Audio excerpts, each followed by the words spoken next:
Welcome to Wager Talk TV. It is bowl season. I am Kelly Stewart, joined by, well, we got two number ones here. We got number one in all-time profit to my, guess it'd be my right, Dave Cokin, at Dave Cokin, and Adam Trigger at Top Flight SI, number one in college football this year. So let's see if we can't end this one on a high note. I picked this game thinking that maybe we may see Hendon Hooker. Unfortunately, that is not going to be happening now. Dave, Tennessee now a 7-point underdog here to Clemson. Pretty much across the board, we're seeing a total of 63.5. That does throw a wrench into things, but I'd still like to discuss this game. Tell me your thoughts on the Clemson Tigers versus the Tennessee Volunteers. Well, from a physical standpoint, Milton can do a lot of the things that Hooker can do. Not quite as well, but he's physically gifted. The problem for Milton, and this has been ongoing ever since the first time I saw him, he is almost assuredly going to make a couple of really bad decisions, and those frequently result in turnovers. He's just not a very smart quarterback. I'm not saying he's a dummy. I'm just talking about from a football standpoint.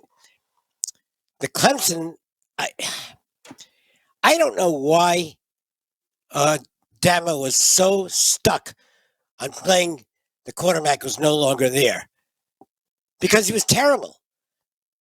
Now they've got the guy who should have been starting, to me, all season on the field. And I think that's an edge. I really think, look, I don't know anybody in the Clemson team. I don't have access to great information there.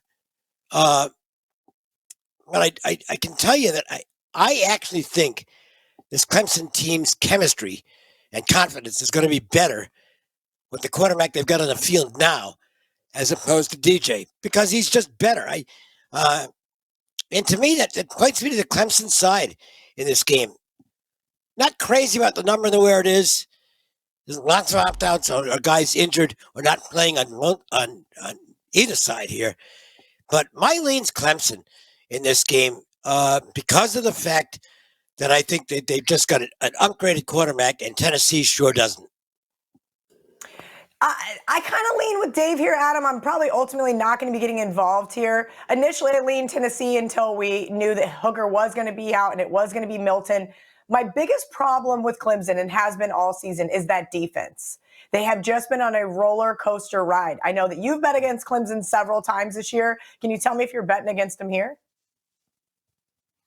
I'm not going to bet against him here, Kelly. And listen, let's go back to one of the times I did bet against him. I was at the game. It was Clemson-Syracuse, and I was in the crowd with all Clemson fans, and DJ finally gets benched, and Cuse was in control, and there was multiple fans, and these guys know their football, right? Every fan down there is, like, tuned in, and they were all said essentially what Dave said. It's like, we couldn't wait for this to happen.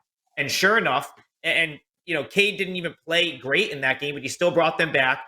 They won the game without much issue. And Dave's right. He should have. This is an upgrade at quarterback for Clemson, whereas it is going to be the backup playing for Tennessee.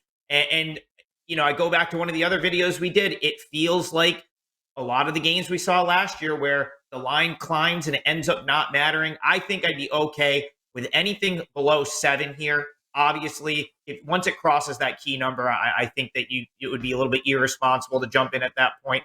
But I think if you can get 7 or lower with Clemson, it's probably the side here. Dabo, I suspect, will have his team more prepared for the bowl game than Tennessee. He's done extremely well prepping his team for bowl games throughout his career. So I think the quarterback is going to be far better for Clemson than for Tennessee. And listen, a lot of this Tennessee is like highly predicated on how good their offense was all this year. And I don't know that it's been fully adjusted with Hooker out. Like, it's a definite step down. And if Tennessee's not firing on all cylinders offensively, I don't know that they beat Clemson. I think I'd be willing to lay up to a touchdown with the Tigers. All right, good stuff. Adam and Dave, make sure you guys head over to the Wager Talk YouTube channel and check out all of our other bowl videos.